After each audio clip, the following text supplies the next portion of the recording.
আপনার ঘটনার পিছনে হচ্ছে প্রথমত হচ্ছে লোভ। আমি একজন যখন আমাদের পারিপার্শ্বিক পরিবেশ পরিস্থিতিটা এমন, আপনার কাছে যখন আপনি নিজেই ইমাজিন করেন নিজেকে দিয়ে, আপনার কাছে অনবরত যখন বিভিন্ন জায়গা থেকে আপনি টাকা কারো কাছ থেকে জোর করে নেবেন না। আপনি যখন একটা পজিশনে যাবেন, ওখানে বসবেন, আপনার কাছে এমনিতে টাকার অফারগুলো আসতে থাকবে। একটা পরিবর্তিত পরিস্থিতির কারণে আপনি কারো জোরও করা লাগবে না, আপনার কাছে আসবে যে ভাই আমি এই সুবিধা বা এটার জন্য আপনাকে আমি কিছু সম্মানী দিই। হ্যাঁ, সম্মানী দিচ্ছি। আপনার ফলাফাইন আছে, ফলাফাইন খরচের জন্য আমি এটা দিতে চাই, ওটা করতে চাই, সেটা করতে চাই।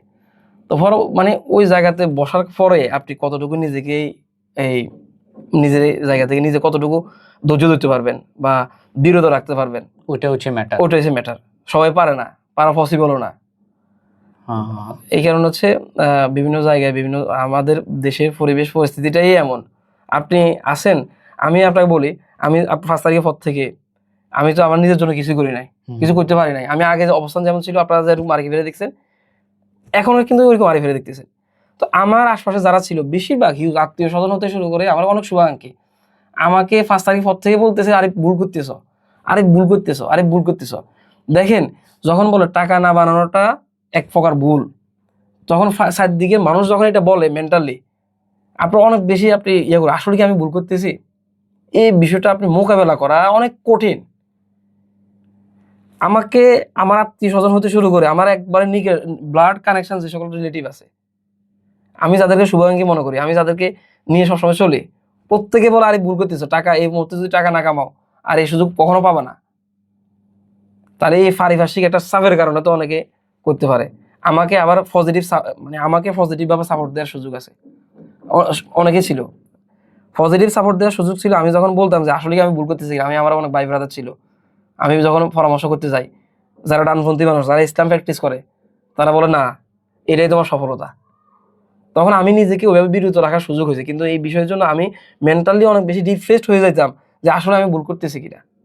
আপনার এটা চিন্তা হইতো যে আসলে আসলে টাকা যে নিচ্ছি না, আসলে আমি ভুল করতেছি কিনা, আমি যে কামাচ্ছি না, আসলে এটা আমার বিপদ ডেকে আনবে কিনা। তাহলে এটা আমার একটা জায়গা থেকে আফসোসের কারণ। আমাকে অনেকে বলে যে এটা যেন আবার আফসোসের কারণ না হয়। তাহলে দেখেন, বাংলাদেশের পরিবেশ পরিস্থিতিটা হচ্ছে এরকম, আপনাকে সৎ থাকতে হলে অনেক বেশি স্ট্রাগল করতে হবে। চুরি করাটাই সৌন্দর্য। আপনি দেখেন না, 5 তারিখের পর থেকে অনেক বড় বড় নেতারা অনেক কিছু করছে না, তাদের নামে আবার অনেক কিছু নাই। আবার ওই যে ছোট যাদের নিয়ে বললো কোনো অসুবিধা নেই, তাদের নামে ব্লেম আন্দাজে আমাদের তো ওই যে হুজুগে একটা কথা বলতে পারলেও হয়, ওটা কতটুকু সত্য কতটুকু মিথ্যা এটাকে জাজমেন্ট করার টাইমও আমাদের নাই। একটা জিনিস শুনছি, তার নামে একটা বদনাম করতে পারাটাকে আমরা নিজের অন্তর প্রশান্তি মনে করি। এই জায়গা থেকে আসে আমরা বাঙালি পরচর্চা করতে করতে সত্য কি মিথ্যা আমরা এগুলো জাজমেন্ট করি না, শুধু বলি। আমাদের আশপাশে যারা মানুষ থাকবে তাদের প্রতি আহ্বান, যে যারা আসলে নিরেট, যে প্রতিকূল পরিস্থিতির মোকাবেলা করতে চায়, স্রোতের বিপরীতে জায়গা যারা কাজ করতে চায়, তাদেরকে আপনি সাপোর্ট দেওয়া উচিত। কেউ যদি সৎ থাকতে চায়, তার সৎ থাকাটাকে প্রশংসা করা উচিত। দ্বিতীয় এসে যায়, কেউ যদি কারণ নামে যদি কোনো কিছু শুনেন, অন্তত আমি আমার নামে শুনলে আমার অফেন এতে সাব দেওয়ার সুযোগ আছে, পার্সোনালি যোগাযোগ করার সুযোগ আছে, ভেরিফাই করার সুযোগ আছে, আসেন যোগাযোগ করেন।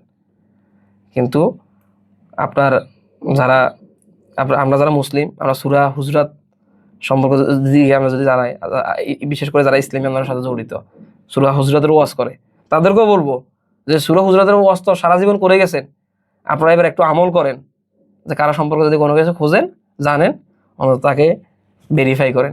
না হয় আমি তারেক রহমানের একটা কথা খুব বেশি ভালো লাগছে, যে আপনি মিথ্যাবাদ, এটা আল্লাহ রাসূলের হাদিসকে উদ্ধৃত করে সে বলছিল, আল্লাহ রাসূলের হাদিস ছিল যে মিথ্যাবাদী হওয়ার জন্য ঠিক এতটুকুই যথেষ্ট যে আপনি অপরের কাছ থেকে যেটা শুনছেন ওটা ভেরিফাই না করে অন্য একজনের কাছে বলে দেন, এটাই আমাদেরকে মিথ্যাবাদী বলে দিতে পারে। হ্যাঁ, এই অবস্থা। বুঝছি। আচ্ছা ভাই, লাস্ট একটা জুলাইয়ের মধ্যে একটা প্রশ্ন রয়ে গেছে আর কি।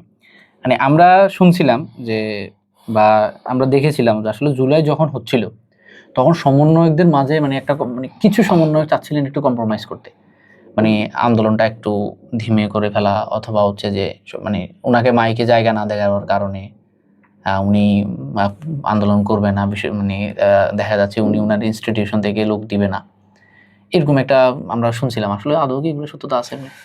আপনারা মিডিয়ার মানুষ, আপনাদের চোখে অনেক কিছু ধরা পড়বে, এটাই স্বাভাবিক। কিন্তু আমরা সাধারণ যারা আছি, আমাদের চোখে অনেক কিছু নাও ধরা পড়তে পারে। ঢাকার বিষয়টা জানি না, আমি আমার নোয়াখালীর বিষয় বলি। আমাদের নোয়াখালীর মানুষগুলা সবসময় আন্দোলনকে সাকসেস করার জন্য যথেষ্ট পরিমাণে ফলপ্রসূ ভূমিকা রাখছে।